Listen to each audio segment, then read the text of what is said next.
Pushpa 2 Baahubali KGF வரிசையில் பெரும் எதிர்பார்ப்பை உருவாக்கின பேன் இண்டியன் மூவி பிரான்ச்சைஸியா ரசிகர்களை கவர்ந்த புஷ்பா சீரீஸில் செகண்ட் பார்ட் தன்னோட அசத்தலான டான்ஸால தெலுங்கு சினிமாவை தாண்டி சில தமிழ் ரசிகர்கள் மனசுலையும் இடம் பிடிச்சிருக்கிற அல்லு அர்ஜுனை இன்னைக்கு பேன் இண்டியன் ஸ்டாராக உருவாக்கி இருக்கிறது கண்டிப்பாக புஷ்பா பார்ட் 1 அப்படின்னு சொல்லணும். பார்ட் 1லேயே ஒரு கூலிக்காரனாக இருந்து கடத்தல் மன்னனாக உருவாகிற புஷ்பாவுக்கும் ஈகோ நிறைஞ்ச ஒரு போலீஸ் அதிகாரிக்கும் இருக்கிற மோதலை காட்டியிருப்பாங்க. இப்போ பார்ட் 2ல தன்னோட கடத்தல் தொழிலை இன்டர்நேஷனல் லெவலுக்கு கொண்டு போகணும்னு சொல்லி முயற்சிக்கிறாரு புஷ்பாவை பழி வாங்கணும் அப்படிங்கிறத அதை தடுக்க ட்ரை பண்ணுறாரு ஷெகாவத்.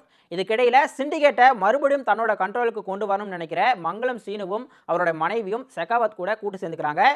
இவங்களை எப்படி புஷ்பா சமாளிக்கிறாரு அண்ட் சின்ன வயசுல இருந்து புஷ்பாவை தம்பியா பார்க்காம எதிரியா மட்டுமே பார்த்துட்டு இருக்கக்கூடிய அண்ணன்கள் கூட புஷ்பா சேர்ந்தாரா இல்லையா அப்படிங்கிற எல்லா கேள்விகளுக்குமான பதில் தான் இந்த புஷ்பா 2 தி ரூல்.